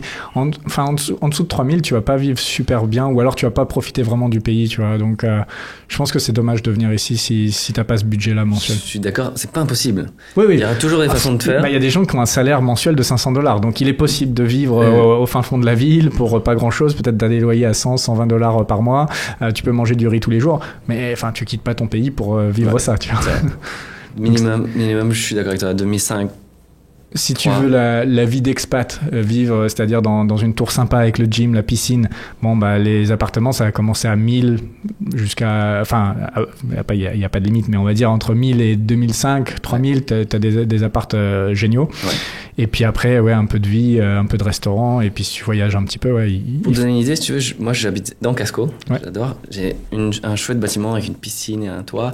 Et j'habite dans une chambre, un appartement et une chambre, et je paye 1006. Alors, toi, c'est particulier parce que c'est un produit vraiment qui a été fait pour les expats. Ça, c'est bien rénové, c'est assez chouette. C'est dans ce quartier qui est très cool. C'est vrai. Et donc, 1006, t'as la piscine sur le toit, donc assez cool. Et puis après, tu dépenses un petit peu et donc t'arrives à ces 3000. Ouais. C'est des dépenses qui élèvent vraiment ma vie, qui valent la peine. Je suis du genre à faire attention, mais c'est des choses qui vraiment me rendent heureux tous les jours. Et ouais, je dois être à 3000 de dépenses minimum par mois. Okay. Ce qui est plus que ce que je dépensais en Belgique, certainement. Ouais, mais les week-ends en Belgique, t'allais pas à Cohiba. C'est vrai. Quoique, t'étais invité là. C'est vrai. Donc ça te sauve aussi pas mal de ton budget, en fait, ton job d'influenceur, les voyages que ça te permet de faire. Non seulement c'est une grosse partie de mes revenus, mais en plus, on m'invite. Il y a souvent, quand je vais quelque part, j'envoie un petit message, je dis, est-ce que ça vous intéresserait? Ah oui, on t'a déjà vu, on te connaît. Viens, fais ci, prends une chambre, fais... C'est assez facile de démarcher, de faire des partenariats ici? Oui, pour la même raison, il n'y a pas beaucoup de monde ici. Ouais. Ils reçoivent... Très peu de en Europe, ils de... reçoivent peut-être des milliers de requêtes d'influenceurs à chaque hôtel. Ici, c'est pas le cas. Donc, c'est ça qui est hallucinant, parce qu'avec 30 000... Et c'est pas pour dénigrer encore la taille de ton audience, mais 30 000 sur... l'échelle des influenceurs à travers le monde, c'est pas énorme. Et finalement, tu arrives à avoir des contrats. Je sais que tu as eu des contrats avec Hertz, avec les bières. Corona, pas mal d'hôtels, etc. Enfin, c'est génial. Non, c'est super. Et encore une fois, c'est l'avantage de ce petit pays. Même si tu n'as pas une énorme communauté, tu peux déjà faire des choses super. Je suis trop d'accord. Donc, ouais, niveau de vie, les dépenses... C'est un peu élevé. Pour moi, c'est un peu élevé, mais ça reste... accessible. Ouais. Et on parle de ces montants-là, mais on vit comme des rois. Je pense que tu es d'accord, on vit comme des rois. Très très bien. Point suivant, sécurité. Bon, je pense que tu vas être positif sur ce point-là, puisque c'était un de tes critères pour venir vivre ici. J'ai une histoire. Ce qui m'a le plus marqué, c'est... Je suis arrivé et j'utilise un scooter, j'adore. La meilleure décision que j'ai fait au Panama, c'est d'acheter une petite Vespa rouge plutôt qu'une voiture, parce que c'est vrai que c'est une ville qui est faite pour les voitures, mais me déplacer en Vespa, beaucoup plus simple, le parking... Et moi qui habite en Casco où il n'y a pas de parking, c'est parfait. Ma Vespa, quand je suis arrivé, je me suis dit, bon, il faut que j'achète un cadenas. Pas du tout. Personne ici achète de cadenas. Et d'ailleurs, quand j'ai parqué ma Vespa dans le parking moto d'un centre commercial, je vois que les gens laissent leur casque sur le rétroviseur. Et c'est limite, tu laisses ta clé sur ta... Les gens ne volent pas ici. Je sais pas comment expliquer, c'est peut-être comme à Dubaï, mais... Bon, je dis pas que les gens volent pas, mais la criminalité... Il y a un tout petit peu, mais vraiment beaucoup moins que dans beaucoup d'autres pays d'Amérique latine. La criminalité ici, j'ai presque complètement oublié que ça existe. Là, je suis à pied pour rentrer chez moi. À aucun moment, je vais hésiter à sortir mon téléphone pour vérifier mes messages ou quoi. J'entends pas autour de moi des gens qui se sont fait kidnapper ou qui se font agresser dans la rue. Chose qu'on commence à entendre de plus en plus en Europe, en fait. Ça, c'est partout. Et quand j'arrive en Belgique, visiter ma famille, et j'arrive à la gare du Midi... Et je me dis, mais ici, j'ai peur. Ici, je suis pas à l'aise. Là, ici, je sens qu'on pourrait m'attaquer. Alors que là, ici, à aucun moment, je pense ça. Je me sens beaucoup plus en sécurité ici que dans ma ville à Bruxelles, en Belgique. Et c'est pas normal. Enfin, et surtout dans l'imaginaire de la population, de manière générale, on va se dire, Amérique latine, waouh, ça va être super risqué et je suis bien mieux en Europe. Et la réalité, en fait, c'est que maintenant, c'est devenu plus sûr que l'Europe. T'as plus de chances de te faire agresser dans ton métro vers l'aéroport pour aller de Paris-Orly à Panama qu'une fois que t'arrives au Panama. Ouais, je suis d'accord. C'est ouf. Donc la sécurité, critère entièrement rempli pour moi. Je te dis, autour de moi, je n'entends jamais d'histoires qui me font peur. Nourriture. Ah, ok, ça c'était galère. J'ai grossi en arrivant au Panama parce que si tu fais pas attention, le Panama, il mange vraiment pas bien. Ouais. Et une des beautés en Europe, c'est qu'il y a un contrôle sur les pesticides qui sont utilisés sur les légumes. Il y a beaucoup plus d'offres de plats intéressants qui sont bons pour la santé. Alors qu'ici, c'est burgers et wings partout. Ouais. Et partout Ils adorent les ils trucs ouvrent, frits, même du gras frit. Un de leurs Très plats capable. nationaux, c'est du gras qui a été frit. c'est ça. Le chicharron, c'est de la peau, le gras et la peau du cochon frit. C'est délicieux. by the Non, way. je pourrais même pas. Je pourrais même pas essayer de goûter ça. Mais si tu fais pas attention ici, tu manges trop mal. Et ici, il y a des McDo à tous les coins de rue. Et dans leur habitude, les Panaméens mangent très mal. Bah, c'est pour ça qu'il y a 60% de la population qui est en surpoids, voire proche obésité. Donc, Nourriture compliquée au on départ. mange. C'était compliqué. Mais j'ai trouvé des alternatives. Il y a des gens qui font attention. Il y a des restaurants qui ont des offres intéressantes. Et il y a des magasins qui vendent des bons légumes qui ont l'air pas trop OGM. Et ma solution, c'est j'achète plein de légumes et j'ai une femme de ménage qui vient et qui les prépare et qui me fait des Tupperware. Et j'ai une semaine de plats avec tout ce que j'aime bien organisé dans mon frigo. Et quand je dois manger, je me fais ça. Donc j'ai trouvé des solutions, mais ça a été plus galère. C'est pas aussi accessible qu'ailleurs en Europe.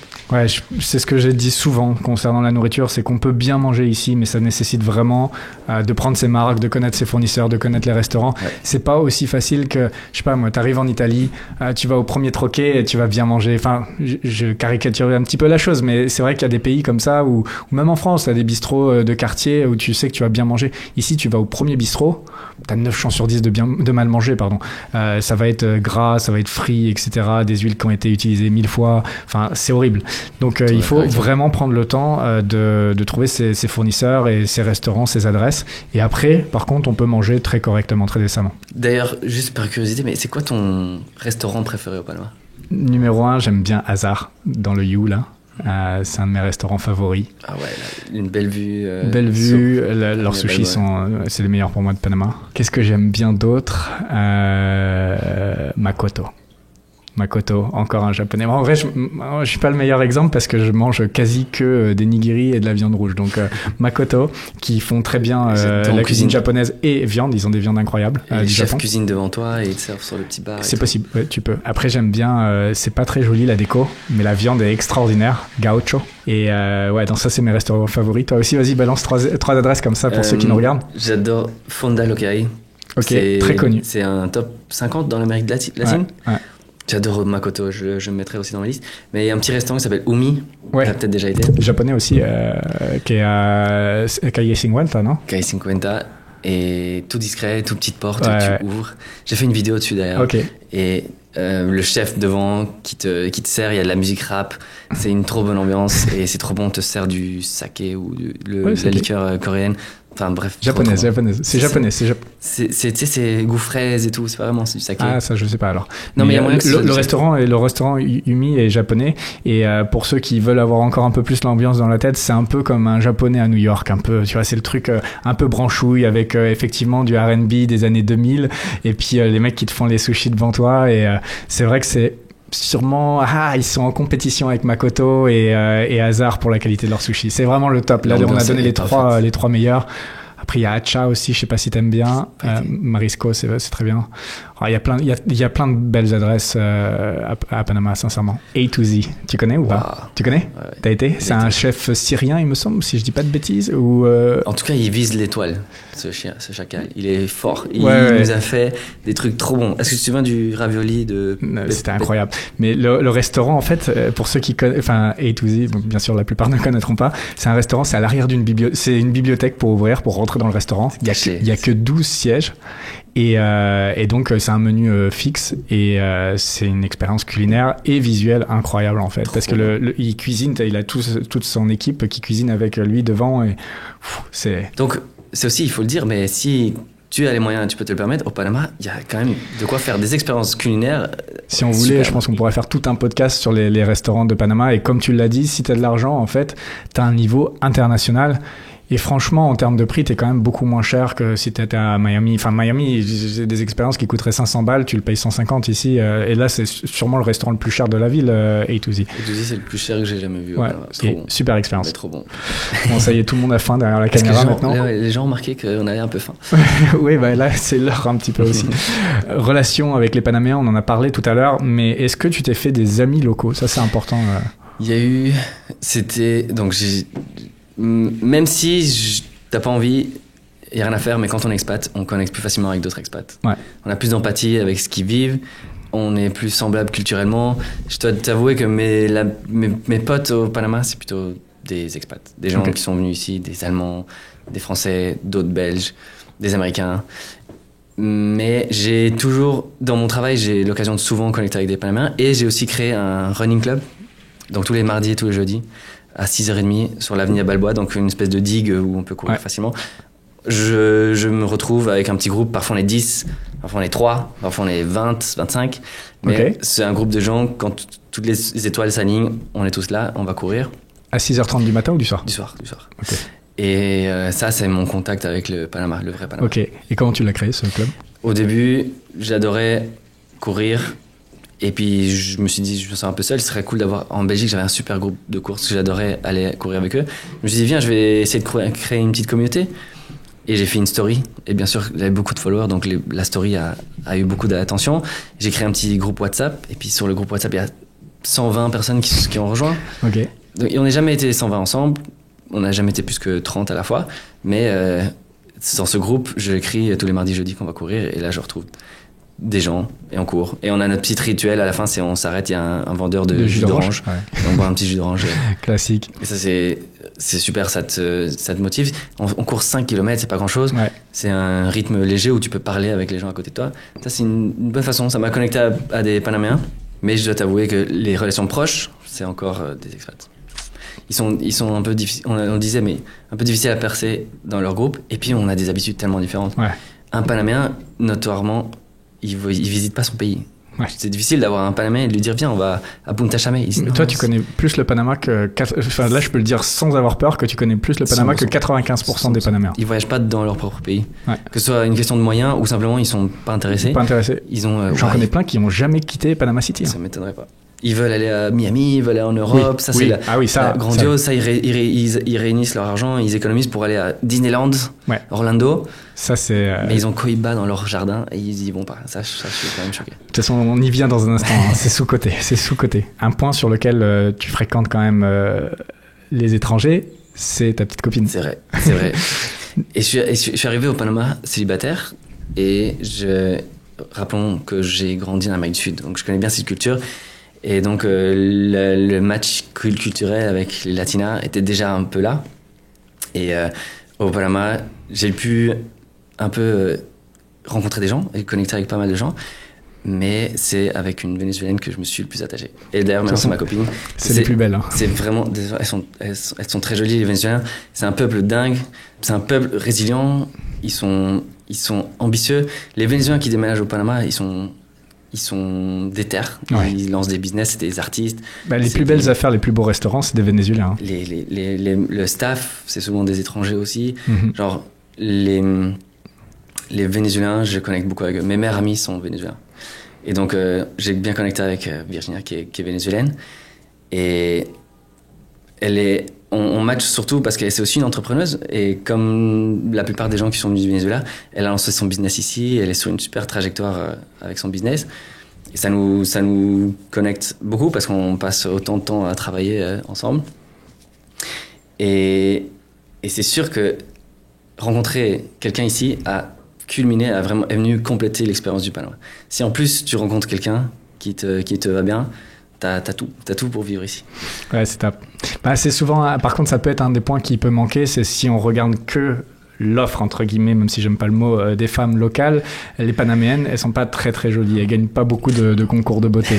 Et c'est pour ça d'ailleurs, tu l'as compris très vite, et c'est pour ça que t'es avec une Vénézuélienne, parce que les plus belles dans cette région, c'est vénézuéliennes et colombiennes. C'est vrai. On en revient à leur habitude peut-être de santé alimentaire, mais ils ont pas, ils sont peut-être de leur façon de s'alimenter, ils sont peut-être un peu plus gros. Pas, ils sont peut-être. Tu prends des pincettes. Je sais pas comment dire. T'es trop politiquement correct. Ils sont obèses pour la plupart. Voilà. Et donc c'est pour ça qu'il faut mieux regarder les filles du Venezuela et de la Colombie. Ok, on arrive justement à ce point qui était le titre de cette vidéo. Pourquoi le Panama est sous-coté finalement ? Ça, je comprends pas. Pourquoi on n'est pas plus ? Surtout pour les nomades. On n'est que 4 millions pour ceux qui. Les nomades digitaux qui pourraient travailler de n'importe où. Surtout pour tous ces gens qui vont à Dubaï. Donc les mêmes conditions les mêmes conditions de météo, d'impôts, etc. Enfin, je comprends pas. En comparant, je comprends pas pourquoi les gens Vont pas plus ici. Finissent pas au Panama, plus souvent. Il y a vraiment tout. Et il y a deux grands profils. Il y a ceux qui approchent l'âge de la retraite. C'est un pays parfait pour toi.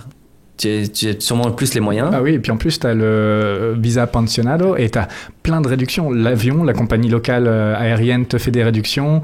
Tu as des files prioritaires partout. Enfin, ils sont super bien retraités, les retraités ici. Il y a même un discount. Ouais, tu as des discounts sur plein de trucs. Partout où tu vas, tu as le prix, et puis tu as le prix pensionado, donc retraité, qui est genre 10% de réduction sur tout. Ouais. Et donc, si tu es retraité, tu as sûrement un peu plus les moyens, et il y a tout le pays qui s'offre à toi comme endroit où tu peux venir et passer tes derniers jours. Il y a Chiriquí, c'est une région où tu es plus en altitude, donc la météo est déjà plus tolérable, moins humide. Et il y a plein d'autres retraités. Tu seras entouré de Canadiens, d'Américains, d'Européens, d'Allemands qui se sont installés là-bas. Donc si tu es un retraité, tu es en fin de vie, tu viens ici, tu seras bien.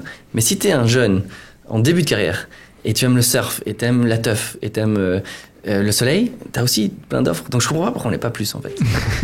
Non, c'est vrai. Je suis d'accord avec toi et je vadrouille pas mal comme tu le sais. Enfin, rien que là, dans les 12 derniers mois, j'ai dû aller dans une bonne vingtaine de pays. Je trouve que Panama est sous-coté, et ça bat beaucoup de pays qui sont d'habitude plus promotionnés, on va dire. Quand tu regardes sur les réseaux sociaux et tu parles d'entrepreneuriat digital, de nomades digitaux, tout le monde est à Bali, en Thaïlande.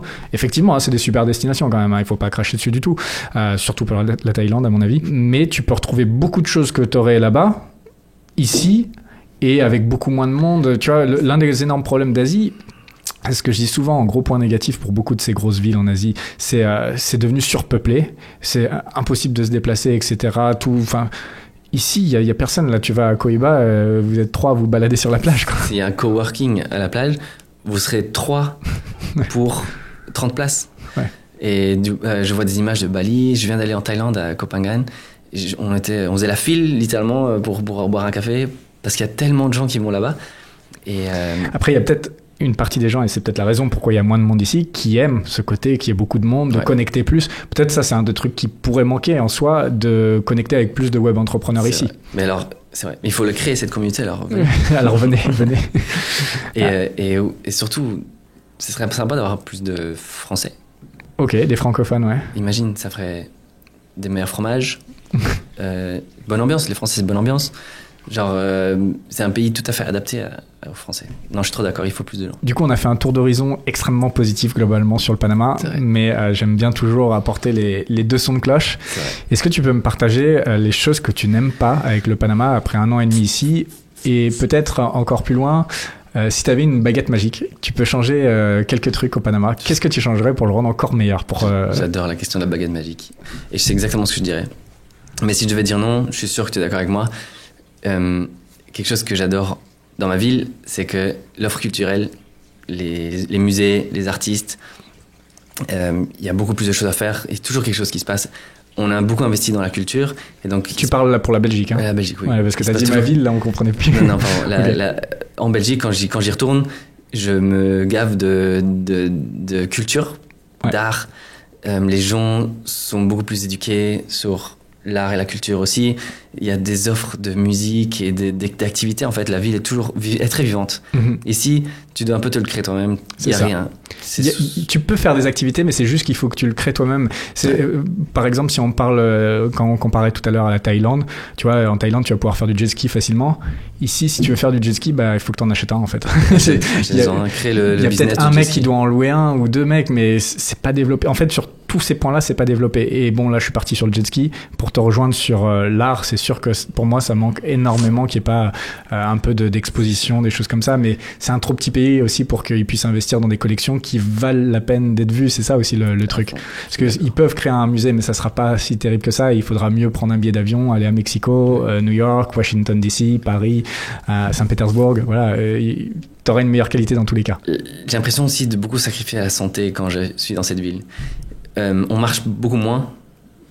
Je suis sûr que tu as vu, mais tous les tours, les 10 premiers étages de chaque tour, c'est des parkings. Ouais. Et donc, quand tu marches dans la rue, à vue d'œil, tu as des parkings partout autour de toi. Donc, c'est une ville qui est moche, avec des trottoirs qui ont aucun sens. Tu vas faire du 4x4 presque pour marcher sur les trottoirs. Donc, la qualité de vie d'un piéton inexistant. Ça dépend vraiment des quartiers. Là où je suis, Bella Vista, c'est correct. Ça va encore, mais c'est vrai que c'est pas au niveau de l'Europe ou de Buenos Aires ou enfin, voilà. Mais ça, c'est un gros problème, effectivement. Après, t'as dit elle est moche. Franchement, c'est pas la plus moche. La skyline est quand même assez cool. C'est vrai. T'as beaucoup de villes d'Amérique latine, elles sont vraiment moches. Là, pour le coup, elles sont moches. Tu vois, Costa Rica, San José, c'est vilain. Asunción, c'est pas beau. Enfin, toutes ces villes-là. Je suis d'accord. C'est pas une question. C'est pas tellement qu'elle est moche, c'est trop beau la skyline de Panama quand t'es loin. Mais à hauteur de la rue, quand tu marches, quand tu te promènes, tu te dis pas j'ai envie de faire une balade. Ouais, j'ai envie de flâner. C'est vrai que t'as pas ça. Flâner dans Panama City. Parce que y a pas à l'européenne les boutiques, y a pas les restaurants, etc. Les petits bistrots qu'il peut y avoir à l'européenne ou que tu pourrais avoir à Mexico City, à Polanco par exemple. Tu vas pas avoir ça ici parce que les premiers étages, comme tu l'as dit, c'est du parking et les restaurants en fait sont en étage, c'est dans les tours souvent au 6e, 7e étage, à partir du 6, 7e étage. Donc ça c'est dommage. Et si je pouvais, avec une baguette magique, il y a une montagne de déchets pas loin de la ville. Ça s'appelle Cerro Patacón. Et en fait, leur gestion des déchets est très mauvaise au Panama. Et en fait, ils amènent tous dans des camions. Et puis, ils versent tout ça dans une énorme déchetterie, mais un tas, quoi, une montagne. Et de temps en temps, je sais pas si c'est fait exprès ou pas, mais il y a un feu. Et quand il y a un feu, il y a un nuage de poubelles brûlées, en fait. Je crois que c'est Cerro Ancón, non? Ou c'est Cerro Patacón? Cerro Ancón, c'est la tour. C'est la colline au milieu de la ville, ici, que tu peux escalader et tout ça. Et Cerro Patacón, c'est beaucoup plus derrière. Mais assez près, quand même, de la ville pour qu'un nuage arrive sur la ville. Ça arrive. Et l'année passée, dans tout mon émerveillement, dans tout mon optimisme d'arriver au Panama, quelqu'un m'a dit, quand j'avais remarqué qu'il ça sentait un peu le brûler dehors, il me disait ah oui, ça c'est juste Cerro Patacón qui brûle, notre montagne de poubelles qui brûle. Tu es dans un beau pays, tout se passe bien, mais leur barre pour la santé est quand même très très basse. Et dès que j'ai appris que j'étais en train de respirer de la poubelle brûlée, j'ai vite pris une voiture et je suis parti de la ville. J'ai passé 2-3 jours à la plage pour être sûr d'être loin pendant que ce nuage était encore là. Donc oui, la baguette magique, c'est Cerro Patacón. En 7 ans, j'ai été indisposé qu'une fois ou deux de ce truc-là. C'est très rare. Et globalement, il n'y a pas beaucoup de pollution à Panama. Et ça, c'est quand même un truc à noter. Parce qu'il n'y a pas beaucoup de grosses villes. Parce que ça reste quand même une grosse ville, Panama, qui ont aussi peu de pollution. L'indice, quand vous allez sur Internet, la AQR, vous êtes à 20, 30... Enfin, tu compares Bangkok, t'es à 130, 140 et t'as des pics à 170, 180, tu vois. Ça n'a rien à voir. C'est sûr, je parle d'un cas isolé qui est arrivé une fois. 3 jours par an, mais même pas par an, parce que sur 7 ans, je te dis 2 fois peut-être. Et par contre, je te rejoins sur le fait qu'il n'y a pas grand-chose qui est fait pour que les gens soient en bonne santé vraiment, parce que la bouffe est vraiment grasse. Rien n'est fait vraiment pour que tu te déplaces à pied, c'est quand même très américanisé.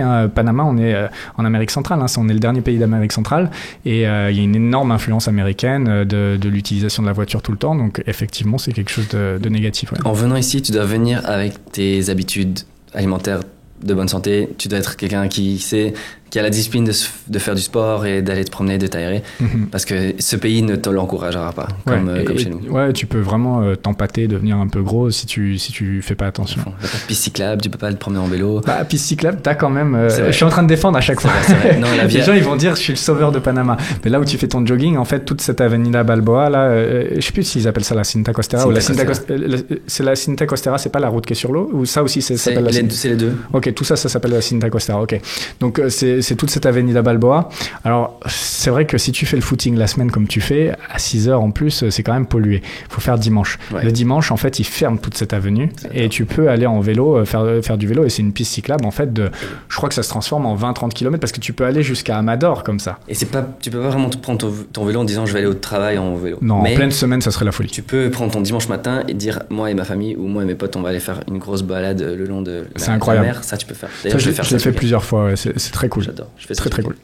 Et du coup, tu peux aller jusqu'à Amador. Donc, c'est des petites îles qui sont connectées par la route.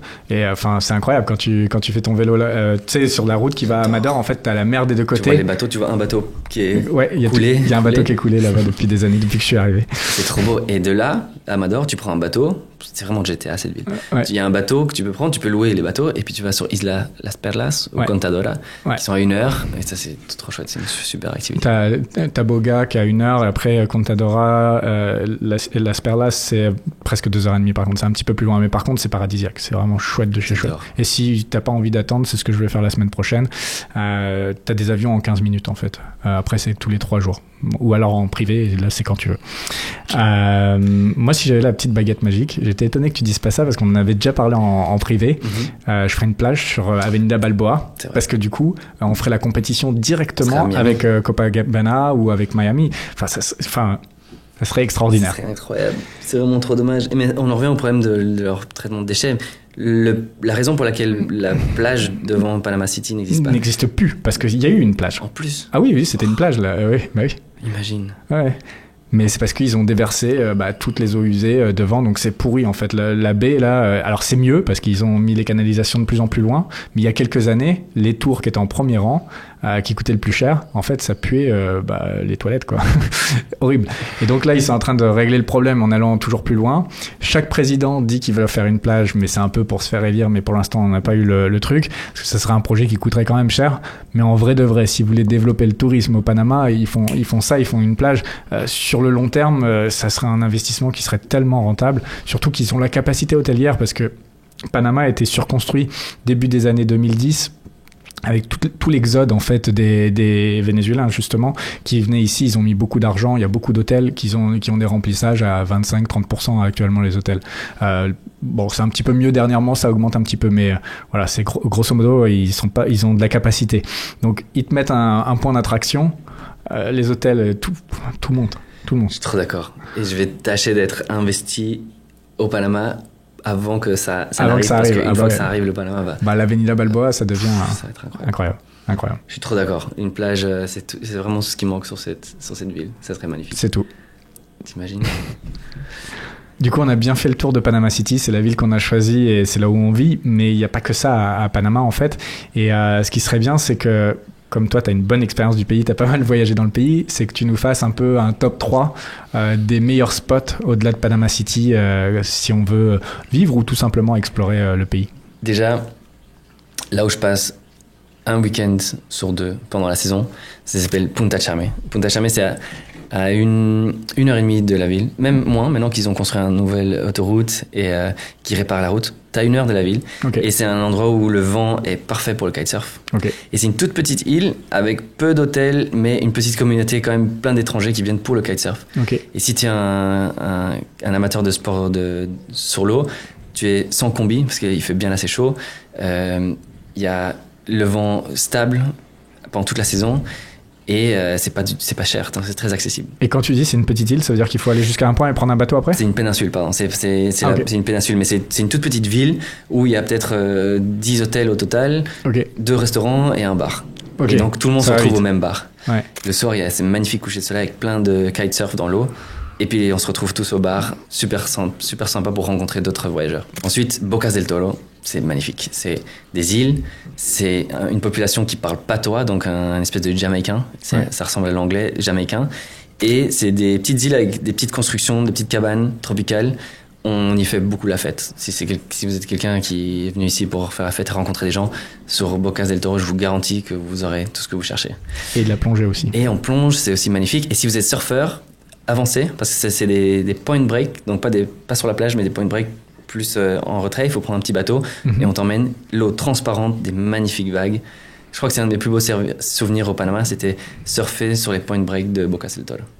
Et puis parfois il pleut, mais la pluie vient presque sublimer l'expérience parce que c'est une pluie tropicale tellement épaisse, tu entends ça tout autour de toi, tu te mets dans ton lit, tu dors, tu fais la sieste ou dans ton hamac, c'est magnifique. Et bien sûr Playa Venao, dernier.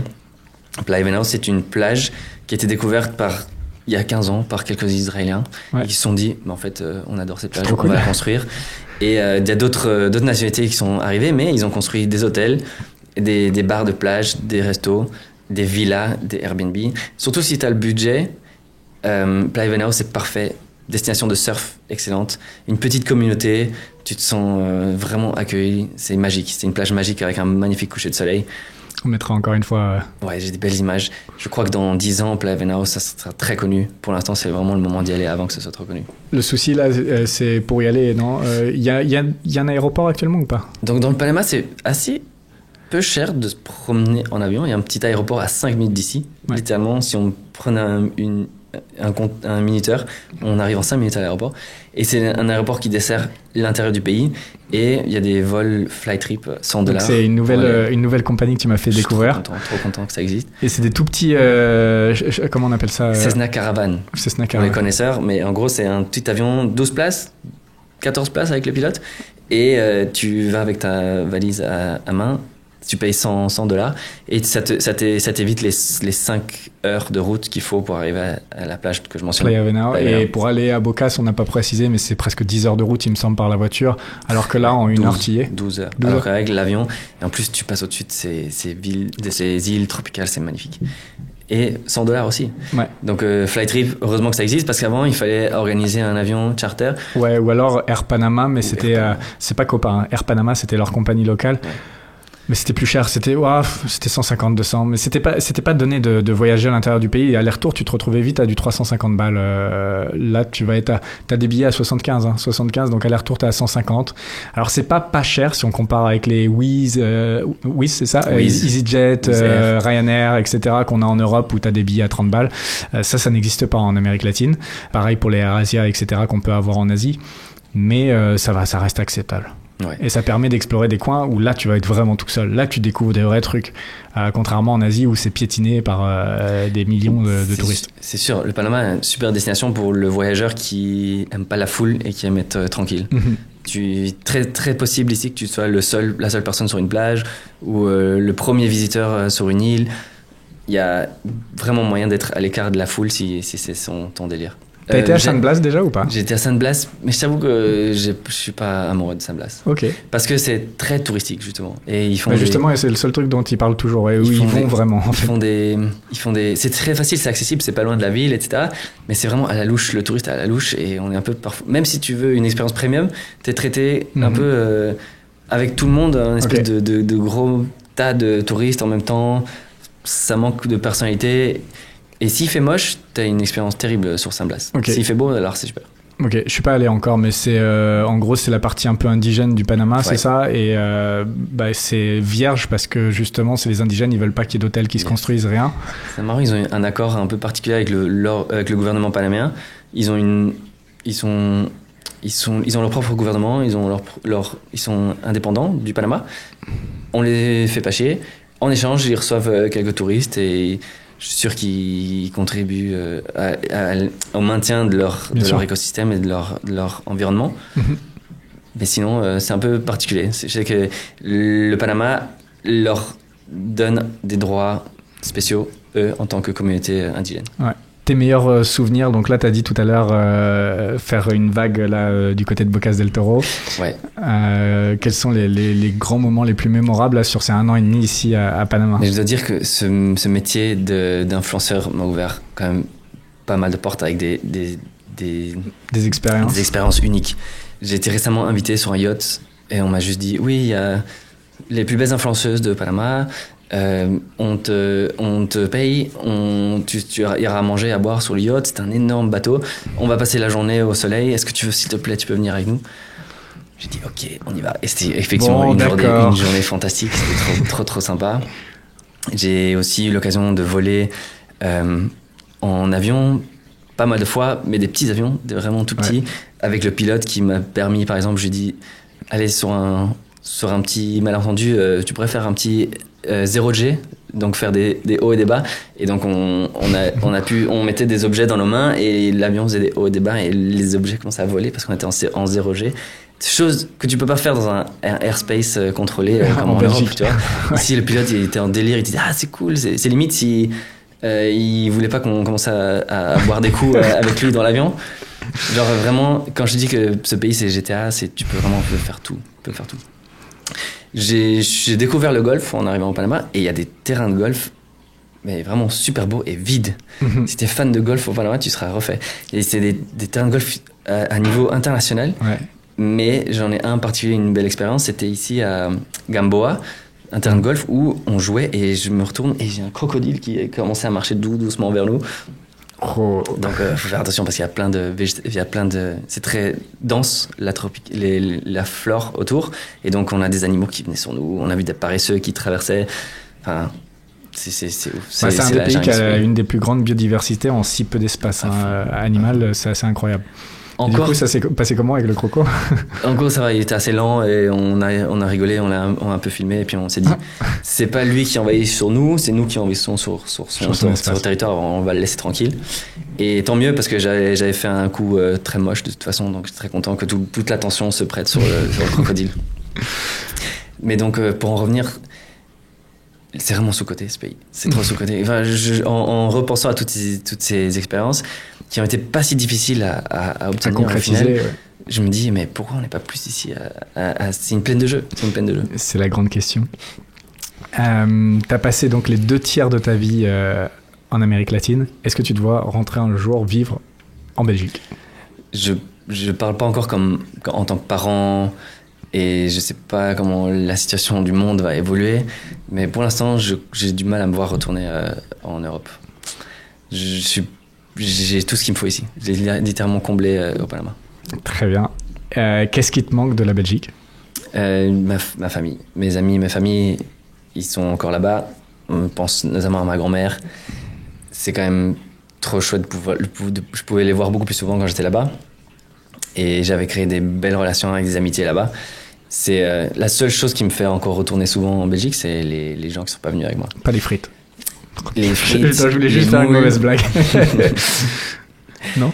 Mais en vrai, un peu quand même. En vrai, je vais dire quelque chose de scandaleux, mais je mange des meilleures frites ici. Peut-être parce qu'elles sont cuites dans la même graisse. Tous les Belges qui vont. Peut-être qu'elles sont cuites dans la même graisse que tout ce qu'ils ont préparé d'autres, les poulets, les tout. Mais en tout cas, ici, je mange des bonnes frites. Hier soir, justement, des trop bonnes frites.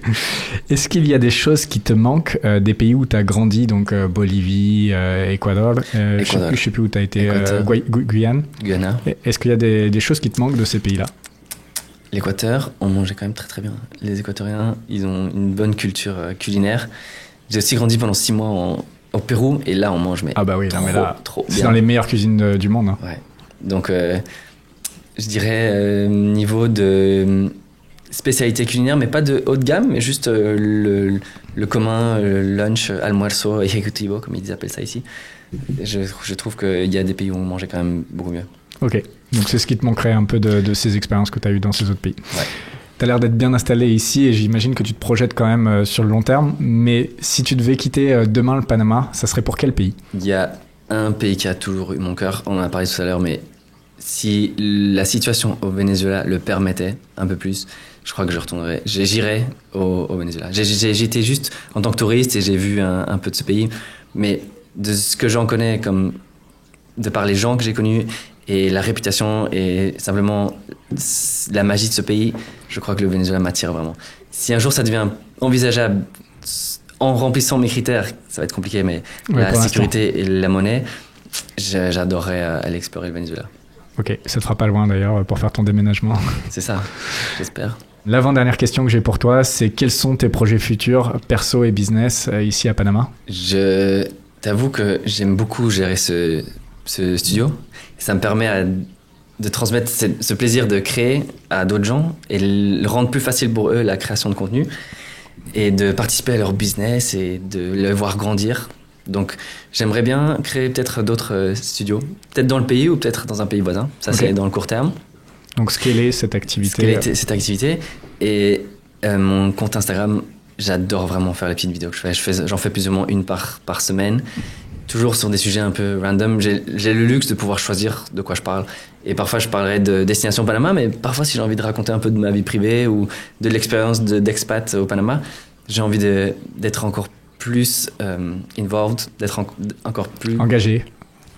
J'ai envie j'ai envie d'être encore plus impliqué, plus engagé et de mettre encore plus de mon cœur dans ces vidéos que je fais pour Instagram. Allez lui donner de la force. Peut-être grandir ce compte et inspirer d'autres personnes à suivre dans mes pas, ça me ferait trop plaisir. D'ailleurs, suivez-moi, j'ai des belles vidéos qui vont sortir. Ouais, mais il y en a déjà des très très belles, ça donne envie, et il y en a plein d'autres qui devraient arriver. Donc on mettra ça juste en dessous en description. Dernière question. En une phrase ou deux, si tu avais un conseil à donner à quelqu'un qui nous a regardé, qui s'est dit « Waouh, Panama, c'est peut-être pour moi. J'ai envie de m'expatrier ici. » Qu'est-ce que tu lui donnes comme conseil? Si tu en es vraiment à ce point-là de la décision, on en connaît des gens qui sont venus ici, qui ont accroché, et il y en a qui ont vraiment pas accroché. Ouais. Je crois que c'est il est polarisant comme pays. C'est polarisant, et tout dépend de la mentalité avec laquelle tu arrives. Si tu arrives en te disant je vais m'ouvrir au pays et je vais m'adapter, je vais faire un effort d'adaptation et je vais pas me laisser énerver par des petites choses comme le trafic, les bouchons ou la santé, ou le fait qu'ils n'arrivent pas à l'heure. Ou qu'ils sont pas à l'heure. Si tu es pas prêt à tolérer ces petits défis du Panama, il se peut que tu tombes dans une spirale négative et tu seras dégoûté de ton expérience ici. Et si tu viens avec une tolérance, avec un esprit ouvert et prêt à t'adapter, prêt à apprendre la langue, prêt à te pencher un peu sur leur culture et à visiter leur pays, je crois que ça ira très très bien au Panama. Ouais, je suis d'accord avec toi. Et juste ce que je voudrais ajouter, c'est que effectivement, quand tu arrives, là, tu manges ta petite cuillère de merde parce qu'il y a plein de complications. Ouvrir ton compte bancaire, la nana, elle répond plus au téléphone, elle arrive pas à l'heure pour le rendez-vous. Mais en fait, une fois que tu as setup, donc c'est les premiers mois qui sont un peu chiants, ça roule quand même bien, les choses fonctionnent bien, mais c'est vrai qu'il y a une première marche qui peut être un peu chiante, et je pense que effectivement, comme tu l'as dit, il faut arriver avec une mentalité assez ouverte et comprendre que il va y avoir une petite marche qui va être chiante, et après...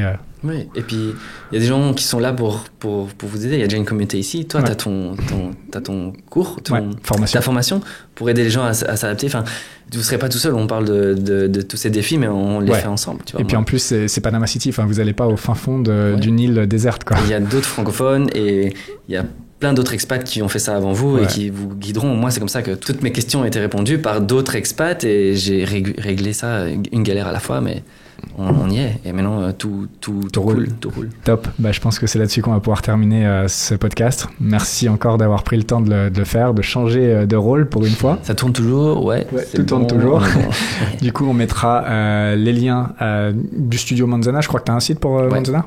Et également de ton Instagram, le plus important. Allez lui donner de la force, abonnez-vous. Il mérite bien plus d'abonnés parce que ton contenu est super. Et puis, la dernière chose que je voulais dire également, c'est pour ceux qui veulent se former à mes côtés, que ce soit pour créer un business ou bien pour s'expatrier, eh bien je propose des formations et des accompagnements également individualisés pour ceux qui ont besoin vraiment d'avoir quelqu'un qui les aide en personne.